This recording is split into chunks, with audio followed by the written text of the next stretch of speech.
Segundo Crônicas, capítulo 32, a partir do versículo de número 1, vai ser o texto que nós vamos ler. Depois dessas coisas e dessa fidelidade, veio Senaqueribe, rei da Assíria, e entrou em Judá, e acampou-se contra as cidades fortes, e intentou separá-las para si.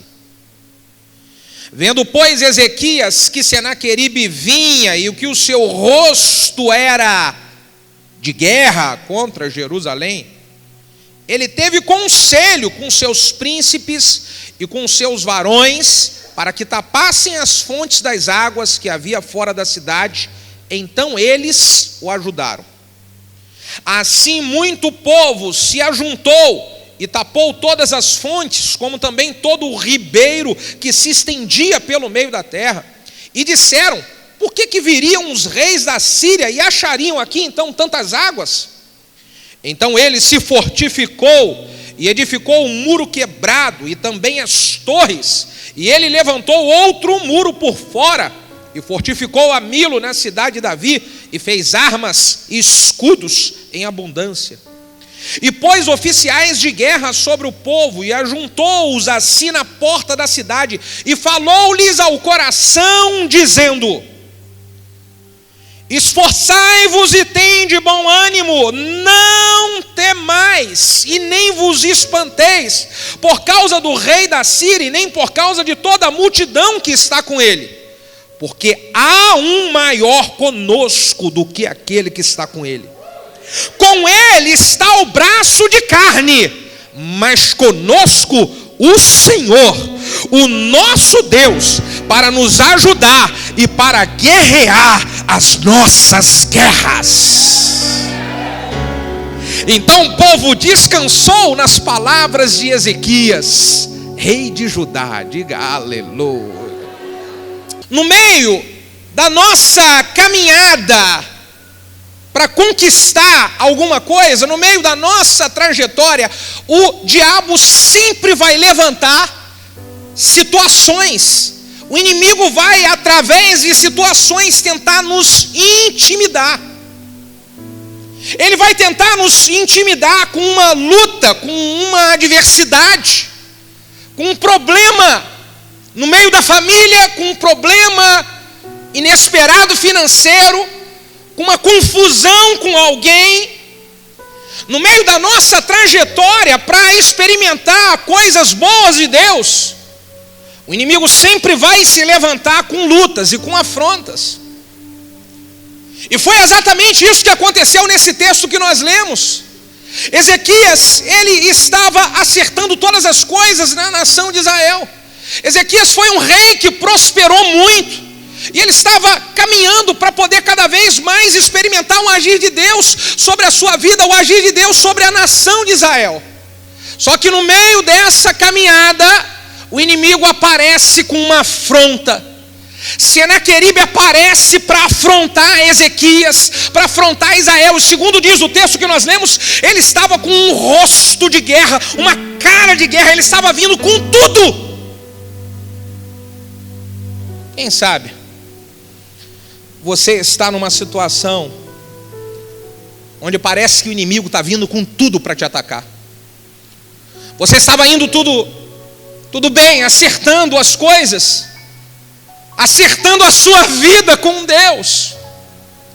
E aí nesse processo que você está acertando a sua vida com Deus, colocando em ordem muita coisa na sua vida, parece que se levanta uma afronta como essa. Diz o texto: depois dessas coisas e dessa fidelidade, foi no meio do processo da fidelidade de Ezequias, no meio do processo de colocar a casa em ordem, aí o inimigo se levanta para afrontar. Talvez isso esteja acontecendo com você. É justamente na hora que você decidiu que vai se acertar com Deus. É justamente na hora que você decidiu ser fiel ao chamado de Deus, ser fiel ao Senhor, e puxa vida, se levanta uma afronta dessa. Eu quero mostrar para você aqui, através dessa palavra, quais as armas que o inimigo ele usa para poder intimidar Ezequias, Quais as armas que o inimigo usa para que Ezequias ele pudesse largar tudo, chutar o balde? Talvez você está recebendo uma afronta como essa, e eu quero dizer de que o objetivo do inimigo é que você largue tudo e chute balde. Então qual é a estratégia que o inimigo utilizou contra Ezequias? O inimigo atacou Ezequias, levando sobre ele uma palavra de ameaça. Vou invadir essa cidade. Ezequias foi pressionado por Senaqueribe com uma palavra ameaçadora. Quem sabe foi uma ameaça que você ouviu dentro do seu trabalho, uma ameaça dentro de casa, no seu casamento. O objetivo disso é abalar suas emoções, é fazer você estremecer, perder o controle. Olha a arma que o inimigo utiliza. Talvez é a ameaça que está vindo de você perder alguma coisa que é importante para você.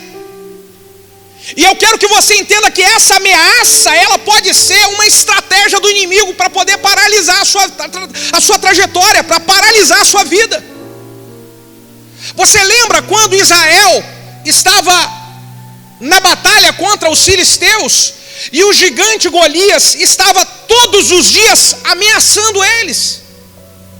A ameaça de Golias contra o exército de Israel, contra o povo de Israel, é para que eles mantivessem paralisados. Então a ameaça que o inimigo utiliza como arma é para poder nos paralisar, até nos fazer desistir. Talvez essa ameaça está fazendo você ficar com a sua vida travada. Você não consegue se movimentar para nada. Você não consegue raciocinar direito. Você não consegue buscar a Deus direito. Você não consegue dar um passo para frente. Porque o inimigo está vindo com uma ameaça para você. É a arma dele. A segunda estratégia do inimigo, o inimigo atacou Ezequias zombando da sua fé. Se você olhar aqui todo o texto de 2 Crônicas 32, você vai ver que Senaqueribe ele zomba da fé. Quem é esse Deus que Ezequias serve? Esse Deus vai poder fazer alguma coisa por Ezequias?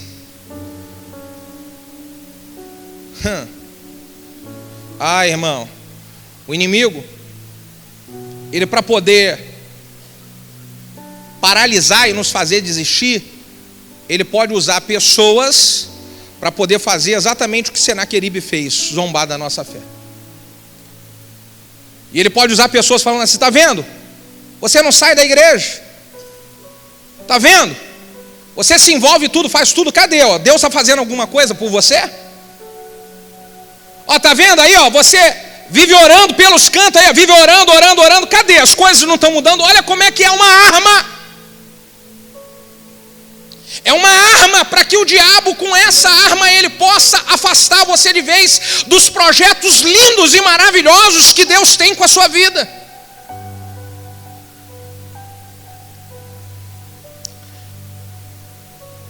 Eu imagino que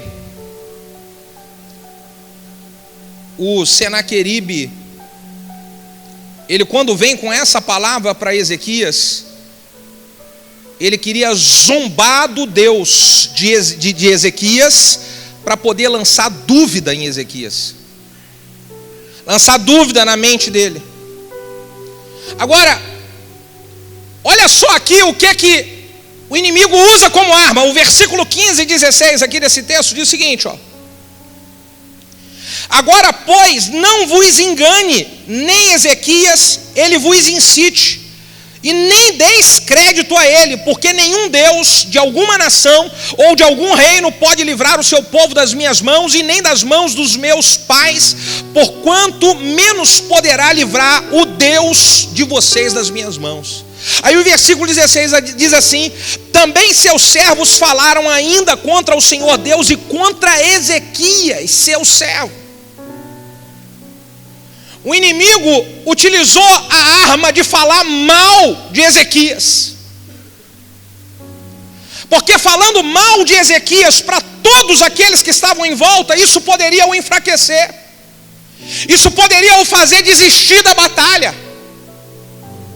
E aí pensa comigo, irmão, se o inimigo não usa essa arma para poder nos atacar, colocar pessoas para poder falarem mal de nós. Neemias, quando estava na construção, na reconstrução dos muros de Jerusalém, a arma que o inimigo utilizou foi colocar alguém para falar mal dele, para ver se ele parava a obra. Agora pensa se não é essa estratégia que o diabo está usando contra você hoje. Ah, pastor, tem gente falando mal de mim, eu estou tão entristecido. Ah, pastor, tem gente falando mal de mim lá no meu trabalho, eu estou tão desanimado. Uma porta que Deus abriu para você, você está desanimado com essa porta que Deus abriu para você, porque o diabo levantou alguém com uma estratégia para te paralisar, irmão. Deus que implantou você naquele lugar. Foi Deus que te deu o dom para você produzir com habilidade, fazer com excelência aquilo que você tem feito. Então você tem que entender quais são as armas que o inimigo utiliza. Uma pessoa que está envolvida na obra, trabalhando para o Senhor, envolvida em coisas do Senhor, o diabo, para paralisar você, vai levantar alguém para falar mal. É uma arma maligna. E aí o que nós precisamos pensar é: eu vou cair nessa cilada do inimigo? Não posso, irmãos. Nos momentos onde mais Deus está abençoando a minha vida, onde mais nós estamos experimentando crescimento, são os momentos onde mais eu fico atento quanto às pessoas que podem se levantar mal para que elas não me paralisem. E eu quero passar isso para você. Na hora que você está envolvido, que você está frutificando, que você está produzindo, é nessa hora, irmão, o inimigo vai trabalhar de alguma maneira para poder flechar seu coração. Ele vai trabalhar de alguma maneira como ele tentou trabalhar aqui. Tentaram falar mal de Ezequias. A pergunta é: Ezequias parou por causa disso? Porque se Ezequias tivesse parado, ele teria perdido a batalha. Eu conheço muitas pessoas que elas pararam porque alguém falou mal delas, e aí perderam a batalha. Interessante, eu ministrei há uma semana atrás numa conferência, na conferência MDA Brasil, pastores de vários lugares do Brasil, na igreja Atitude, lá do pastor Josué Valandro, e o tempo que me deram ali para ministrar foi muito, muito, muito especial. Deus manifestou uma graça poderosa. E quando eu acabei de ministrar e veio o pastor Ricardo Vasconcelos, bateu no meu ombro e falou assim: cara, foi muito poderoso, mas levanta a cabeça e continua andando. Sabe o que ele quis dizer para mim?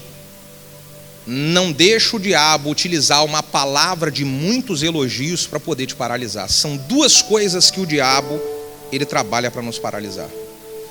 É uma palavra falando mal e pode ser uma palavra também falando muito bem. Você está entendendo o que eu estou falando?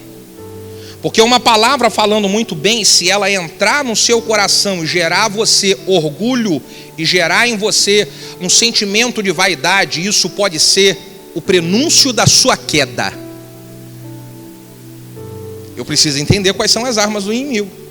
Lembra quando Paulo, ele está realizando muitas maravilhas, e ele está fazendo coisas tremendas para a glória de Jesus, ele está envolvidíssimo no ministério, e diz a Bíblia no livro de Atos, que quando Paulo está andando, vem uma mulher seguindo a ele, e a mulher começa a gritar o quê? Você lembra desse texto?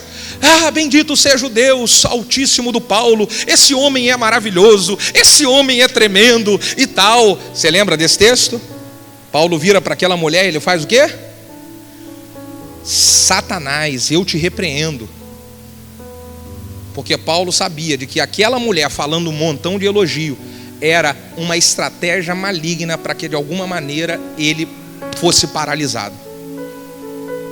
Então eu preciso discernir essas duas coisas: gente falando mal e gente falando bem. Então, voltando para a palavra que eu recebi do amigo, pastor Ricardo Vasconcelos, falou: Bruno, seja gente falando mal ou seja gente falando bem, levante a sua cabeça e continue andando, fazendo o que Deus chamou você para fazer. Não pare, seja gente falando mal ou falando bem, levante a cabeça e continue andando para poder fazer a obra que Deus chamou você para fazer. Não pare nas ciladas do inimigo, não pare, não pare.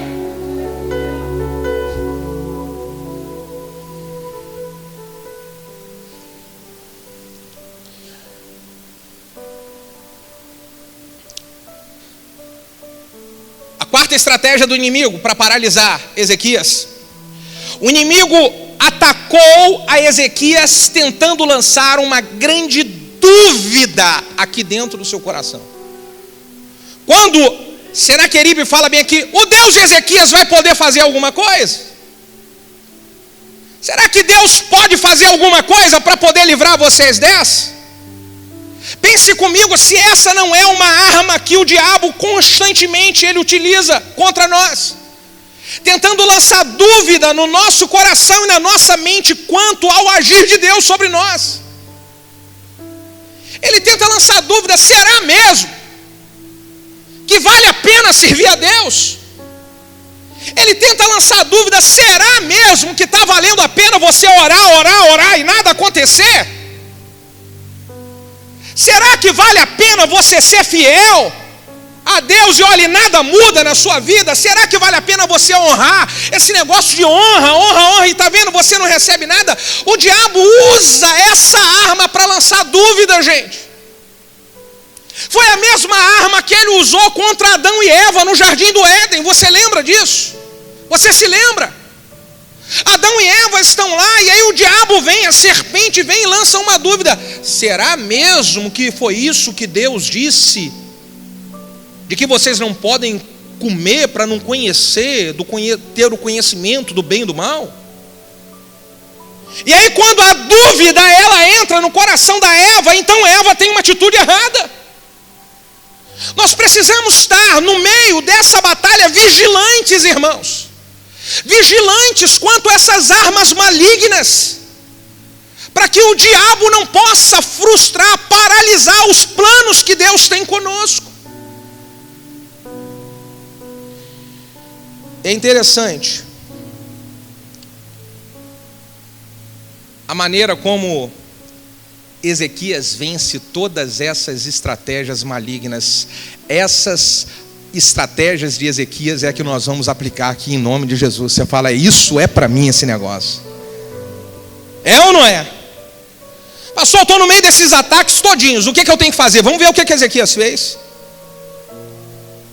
Primeiro, versículo de número 3. Logo que vem a ameaça, olha o que diz o versículo de número 3. Então Ezequias teve conselho com seus príncipes e com seus varões, para que tapassem as fontes das águas que havia fora da cidade. Então eles os ajudaram. A primeira coisa que Ezequias fez foi buscar ajuda com pessoas certas. Repete isso comigo assim: pegar ajuda com gente certa. Pegar ajuda com gente certa e não com gente errada. Por quê? Porque se eu pegar ajuda com pessoas erradas, ao invés de eu me capacitar para poder vencer as armadilhas do inimigo, eu posso estar sendo muito prejudicado, e o inimigo vai me vencer muito mais facilmente. Pegar ajuda com as pessoas certas é eu pegar ajuda com pessoas que vão me ajudar a enxergar aonde que o inimigo pode me atacar. E essas pessoas certas, elas vão falar para mim aquilo que eu preciso ouvir e não aquilo que eu quero ouvir. Você está entendendo isso? Que nós às vezes nós vamos pedir ajuda para gente que vai falar aquilo que a gente quer ouvir. A gente já sabe aqueles que vão dar uma chapuletada na gente, e a gente foge desses. E aqueles que vão concordar com aquilo que a gente quer, aí a gente vai para eles. Bota a mão na sua cabeça e fala: ai.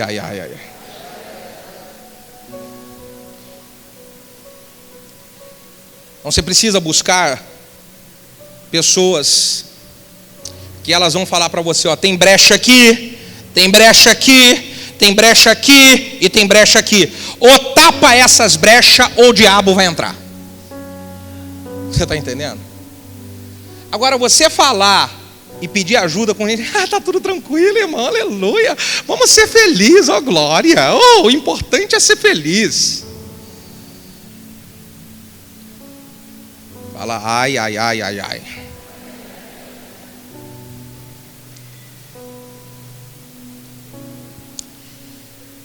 E o que eu acho maravilhoso aqui é que ele pede ajuda para as pessoas certas. Ele pede ajuda para não caminhar sozinho no meio de uma grande batalha. Tem gente que está aqui, que está passando uma grande batalha, está passando uma afronta do inimigo no seu casamento, na sua vida financeira, só que você, por causa do orgulho, você não abre a boca para pedir ajuda. O diabo está vindo com tudo para cima de você, e você está aí fechado, fala, não vou pedir ajuda. Talvez você não pede ajuda porque você sabe que você vai ser confrontado em algumas áreas que você precisa melhorar e mudar para poder ajustar essa área. Agora, não tem como eu vencer o inimigo se eu não conseguir vencer algumas coisas aqui dentro de mim. Para eu vencer do lado de fora, eu preciso ser um vencedor do lado de dentro. Diga, um vencedor do lado de dentro.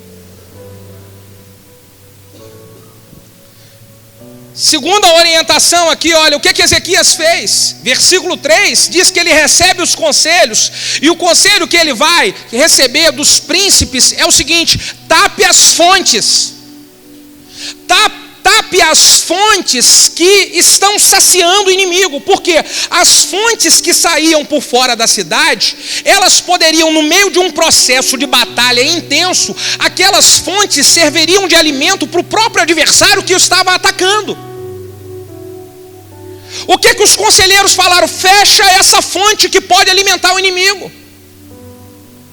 Se eu quero vencer uma grande batalha, irmão, eu preciso avaliar o que é que está acontecendo na minha vida que está alimentando o inimigo. E existem várias coisas que você está fazendo que pode estar alimentando o inimigo. Quer ver uma delas? Várias, eu vou falar poucas aqui. Uma delas, murmuração. Você vive reclamando, e cada reclamação que você faz, ela é um alimento para o inimigo te atacar mais. Provérbios 18, 21, a nossa língua tem poder para gerar vida e para gerar morte. Pode ser que os problemas que você está vivendo hoje, eles estão sendo totalmente atraídos para você por causa do que você fala. Tem que parar de alimentar o inimigo. Então você está precisando vencer uma batalha financeira. Você está numa batalha violenta, mas a sua língua só fala bem assim: que droga, nada dá certo para mim, que porcaria de salário, que droga de emprego, olha só que mixaria. Aqui você pega o seu salário, mixaria. Você está alimentando o inimigo, irmão. Você precisa vencer uma batalha no seu casamento, mas você só fala mal do seu casamento. Aí você alimenta o inimigo. Você precisa vencer uma batalha interior para Deus cumprir o chamado dele na igreja onde ele te plantou, mas você só abre a boca para falar mal das pessoas, falar mal dos irmãos, criticar as coisas na igreja. Você está alimentando o inimigo, irmão. Então tem que tapar as fontes. Porque o segredo que eles passaram para Ezequias foi: fecha a fonte, senão o inimigo vai entrar por elas. Segunda, o versículo de número 5 diz aqui, e ele se fortificou, e edificou todo o muro quebrado, e até as torres, e ele levantou outro muro para fora, e fortificou a Milo, na cidade de Davi, e fez armas e escudos em abundância. A terceira coisa que Ezequias fez para vencer a batalha contra o inimigo foi restaurar os muros que estavam quebrados. Restaurar muros quebrados é colocar no lugar aquilo que um dia foi destruído. Existem coisas boas que Deus um dia colocou na nossa vida, que de alguma maneira nós deixamos o inimigo destruir. A gente precisa reconstruir isso, porque muros fala de proteção. Uma casa sem muro é uma casa desprotegida. Uma vida que não tem muros ela é uma vida desprotegida, o inimigo entra muito facilmente. Então o que Ezequias faz é: eu vou colocar os muros no lugar que foram destruídos. Pensa algumas coisas que você tinha na sua caminhada, que foi destruído no meio do caminho. Você tinha uma vida de mais intensidade, trabalhando na obra de Deus, e de alguma maneira o inimigo destruiu isso. Ele colocou um monte de dúvida, um monte de pensamento no coração, e você parou de fazer aquilo que um dia Deus te chamou para fazer. Deus tirou você da onde Ele tirou e fez a obra que Ele fez na sua vida para você se envolver com o chamado que Ele te confiou. Mas só que isso pode ter sido destruído. E aí, se você quer vencer as batalhas, você precisa reconstruir esse muro. Posso falar uma coisa, irmão? Envolvimento com a obra de Deus é um grande muro de proteção. As pessoas que estão envolvidas com a obra de Deus, elas estão muito mais protegidas do que quem não está envolvido. Escreve o que eu estou falando. Quem é envolvido é muito mais protegido do que quem não está envolvido. Porque se você não está envolvido, você fica meio que isolado. E meio isolado, você é uma presa muito fácil para o diabo te atacar. Agora você envolvido, está todo mundo lembrando de você, está todo mundo junto com você, está todo mundo orando com você, você está trabalhando, você às vezes vem, muitos que estão envolvidos, às vezes vai para uma célula, mas sabe por que ele vai para uma célula? Porque ele tem compromisso lá. E aí ele está bem assim, completamente desanimado, arrebentado, mas fala: puxa vida, mas eu tenho compromisso, eu tenho que ir. Aí quando chega lá, e ele foi porque ele tinha um compromisso, ele vai lá e é renovado pelo Senhor. Deus mostra para ele maravilhas ali na vida das pessoas. Ele escuta um testemunho poderoso demais. Oh meu Deus, como foi bom eu ter vindo. Não tinha pensado nada em ir, mas foi por quê? Porque tinha compromisso. Quantas vezes uma pessoa que tem compromisso vem para o culto e só vem porque tem compromisso? Não pensava em vir, mas não, tem compromisso, então eu tenho que ir lá. Aí quando chega aqui, Deus sapeca ela volta para casa renovada, aleluiada, oh glória a Deus. Quantos entendem isso que eu estou falando, que é uma verdade? Então você precisa levantar os muros. Levanta os muros, irmão. Levantar os muros é você voltar a ser um dizimista fiel. Você sabe, a atitude de eu ser um dizimista fiel, ela traz proteção sobre a minha vida. Diz lá o texto de Malaquias 3, que se nós trouxermos o dízimo na casa do tesouro, Deus então ele vai repreender o devorador por causa disso. Proteção. Talvez você esteja frequentando a igreja já há muito tempo, mas você não tomou a decisão de entregar a sua vida para Jesus. Como é que você quer que Jesus te proteja se você não tomou a decisão de erguer esse muro e falar: está aqui, a minha vida é tua, toma conta de mim?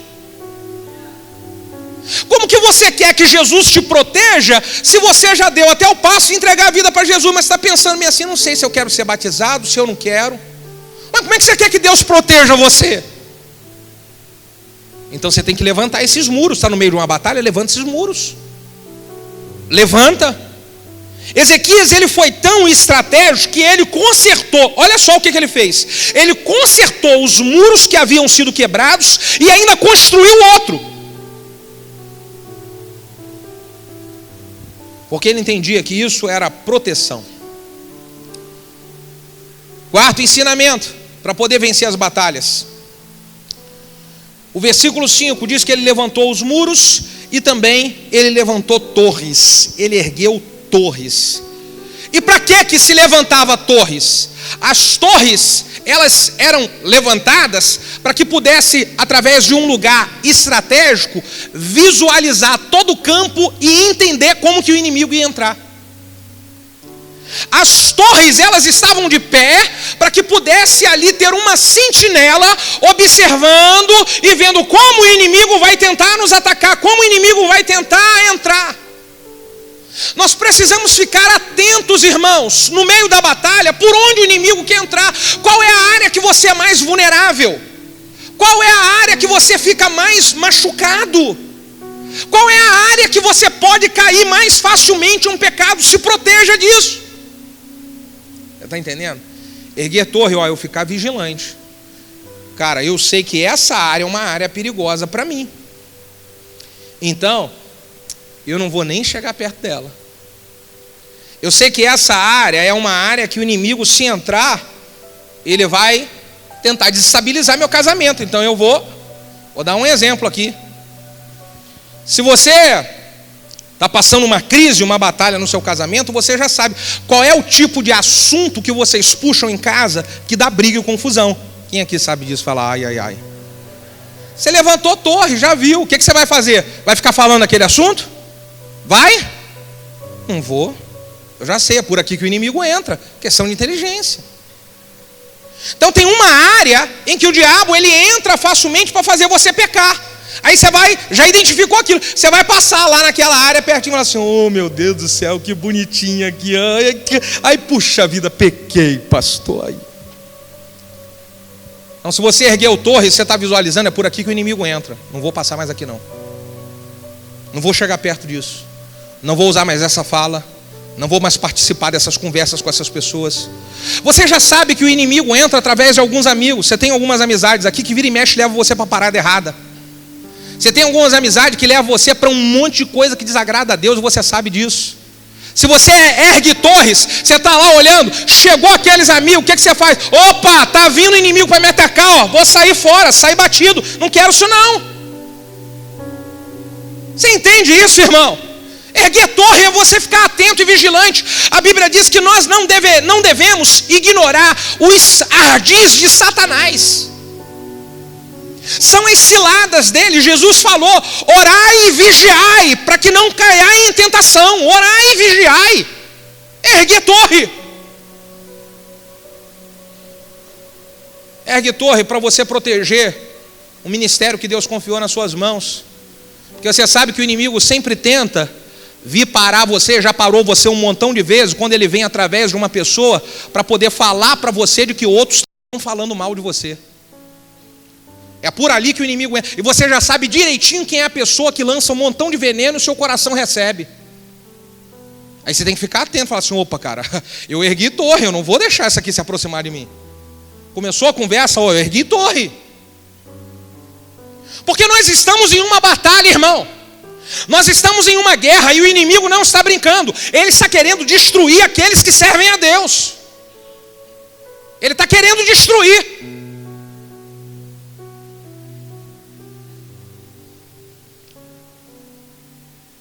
E o que mais Ezequias fez? Ezequias, ele confiou na palavra de Deus e na presença de Deus que estava sobre ele e sobre a nação de Israel. E essa confiança ele tinha dentro dele, e ele espalhou essa confiança para todo mundo que estava perto dele. É por isso que ele declara no versículo de número 7 e no versículo de número 8: esforçai-vos, pois, e tenham bom ânimo, não temais e nem vos espanteis por causa do rei da Síria e nem por causa de toda a multidão que está com ele, porque existe um maior conosco do que aquele que está com ele. Com eles está o braço de carne, mas conosco o Senhor, o nosso Deus. Ele está conosco para nos ajudar e para guerrear as nossas guerras. Aleluia. Ele está conosco para nos ajudar e guerrear as nossas guerras. O diabo tentou lançar dúvida em Ezequias, mas Ezequias estava firme com a confiança no Senhor, que está aqui para nos ajudar a guerrear as nossas guerras, a guerrear as nossas guerras, a guerrear as nossas guerras, a guerrear as nossas guerras. Oh, meu irmão, é o Senhor que está nessa peleja por nós. É o Senhor que está nessa peleja com você, que você tem enfrentado em seu casamento. É o Senhor que está nessa peleja que você tem enfrentado com seus filhos. É o Senhor que está nessa peleja que você tem enfrentado no seu trabalho. É o Senhor que está no meio dessa peleja contra os inimigos que querem te desanimar, te esfriar e te lançar fora da presença de Deus. É o Senhor que vai nos dar vitória.